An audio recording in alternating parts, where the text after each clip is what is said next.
Pemirsa, kolom asap dari letusan sekunder Gunung Semeru membumbung tinggi hingga sempat menutup jembatan Besuk Kobokan. Akibatnya pengendara motor yang melintas terganggu dan diimbau untuk selalu berhati-hati.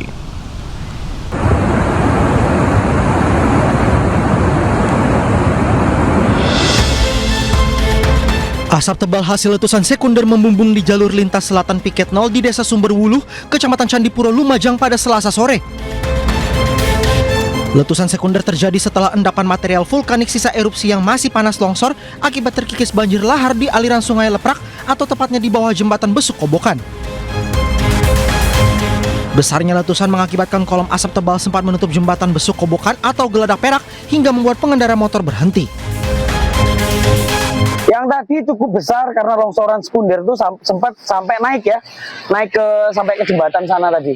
Sehingga kita sebagai pengendara motor berhenti dulu, takut karena ini kan kata warga sekitar panas ya. Dari data pos pengamatan Gunung Api Semeru, getaran banjir lahar terekam seismograf dengan amplitudo maksimal 30 mm. Petugas mengimbau warga yang berada di bantaran sungai dan pengguna jembatan Besuk Kobokan atau Geladak Perak untuk berhati-hati. Lumayan besar, jadi untuk yang ada di bantaran sungai ataupun dekat dengan aliran ini diharapkan untuk hati-hati. Ditakutkan ya sekunder bisa mencapai dari bawah sampai dari Geladak Perak begitu. Sementara itu, meski kolom asap letusan sekunder sempat menutup jembatan Geladak Perak, namun jalur yang menghubungkan Kabupaten Lumajang dengan Kabupaten Malang ini tetap dibuka. Dari Lumajang, Jawa Timur, Yayan Nugroho, iNews melaporkan. Pemirsa, tim SAR gabungan berhasil mengevakuasi korban tertimbun longsor di Batu Putih, Gajah Putih, Jayapura Selatan, Papua. Korban ditemukan setelah 3 hari proses pencarian di medan sulit dan rawan longsor.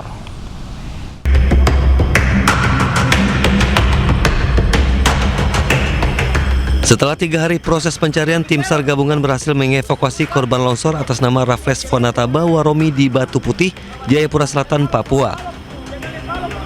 Proses pencarian korban terkendala medan sulit dan rawan longsor. Peristiwa longsor terjadi saat korban hendak melakukan aktivitas penambangan tradisional di lokasi tersebut.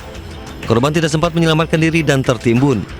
Usai dievakuasi, korban dibawa ke Rumah Sakit Bayangkara, Jayapura. Petugas mengimbau masyarakat agar lebih waspada terhadap aktivitas penambangan liar di daerah rawan longsor agar kejadian serupa tidak terulang. Dari Jayapura Selatan, Papua, Cornelia Mudumi, iNews melaporkan.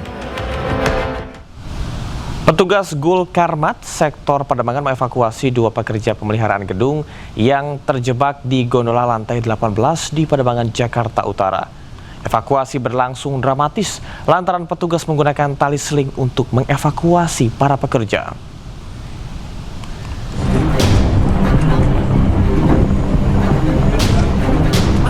Petugas penanggulangan kebakaran dan penyelamatan sektor Pademangan menerima panggilan darurat ada 2 pekerja terjebak di gondola di Pademangan Timur. 5 personil diterjunkan dan langsung bergerak cepat menuju lokasi kejadian dengan membawa peralatan yang dibutuhkan untuk evakuasi. 2 pekerja bernama Dedi, 29 tahun, dan Ridwan, 35 tahun, terjebak di lantai 18 gedung setelah klem seling mereka terputus saat melakukan pemeliharaan gedung. Kepala Regu Gul Karmat sektor Pademangan, Tatang Suryadi, mengatakan evakuasi berjalan dramatis lantaran petugas menggunakan tali seling untuk mengevakuasi mereka yang sudah terjebak hampir 1 jam ke lantai 18. 2 orang pekerja yang sedang melakukan pemeliharaan gedung, namun ketika ingin naik ke atas, tali dari kren gondola tersebut mengalami trouble sehingga membuat putus dan tidak bisa menaik. Nah, kita mendapat laporan, kita meluncur, dan kita alhamdulillah kita evakuasi, kita sampai dengan cepat, selamat dengan menggunakan rangkaian sistem jetrik. Jelaskan Bang, mereka terjebak di lantai berapa? Para pekerja terjebak di lantai 18. Kedua pekerja ini pun dapat dievakuasi dalam keadaan selamat. Kejadian ini menjadi pengingat pentingnya keselamatan kerja. Dari Jakarta, Rizky Falufi, iNews melaporkan. Kapal intim teratai yang berangkat dari Pelabuhan Kupal menuju Pelabuhan Bastiong Ternate, Maluku Utara kandas menabrak karang di pesisir Pulau Makain. Ratusan penumpang yang panik terjun ke laut. Sudah beri kode begini. Nah, ini korban-korban semua, ini ada korban, kasihan yang ada selamat, alhamdulillah anak-anak selamat. Ini kami sudah berada di darat. Ratusan penumpang KM Intim Teratai berhasil menyelamatkan diri dengan berenang ke Pulau Makian usai kapal menabrak karang dan kandas di pesisir Pulau Makian, Kabupaten Halmahera Selatan, Maluku Utara.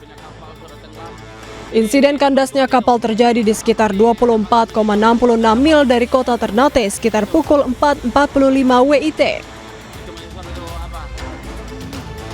Setelah kandas, kapal KM Intim miring di perairan Pulau Makian, wilayah Kabupaten Halmahera Selatan. Tim Teratai yang mengalami kandas di perairan Makian, Kabupaten Halmahera Selatan, Provinsi Maluku Utara. Saat ini kami bersama tim SAR gabungan dari Polair, Polda Maluku Utara, Lanal Ternate, KSOP Ternate sedang dalam proses perjalanan dan akan melakukan evakuasi. Seluruh penumpang dikabarkan selamat dan penyelamatan dilakukan oleh tim SAR gabungan dari Ternate. Dari Ternate, Maluku Utara, Ismail Sangaji, iNews melaporkan. Pasangan suami istri pemilik toko di Lampung Selatan menjadi korban penyerangan orang yang tidak dikenal. Pelaku yang berpura-pura menjadi pembeli tiba-tiba mengamuk dan menyerang kedua korban menggunakan senjata tajam.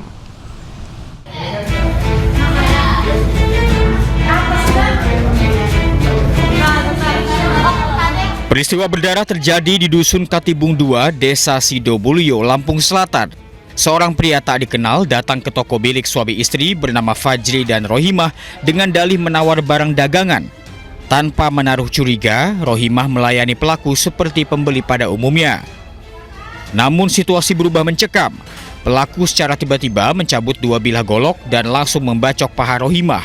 Korban berteriak histeris meminta pertolongan. Mendengar teriakan tersebut, Fajri segera datang untuk menyelamatkan sang istri. Nahas, ia justru menjadi sasaran berikutnya. Fajri mengalami luka bacok parah di bagian lengan kanan hingga nyaris putus. Setelah melancarkan aksinya, pelaku langsung melarikan diri. Menariknya, tidak ada barang dagangan maupun uang yang diambil dari dalam toko. Warga sekitar yang mendengar teriakan segera berdatangan dan memberikan pertolongan. Datangnya itu nggak bawa apa-apa. Tahu masuk ke toko aja itu. Habis pasok lari keluar. Sekitar jam berapa Pak deh? Sekitar jam 7:30. Hingga kini motif dan identitas pelaku masih menjadi misteri.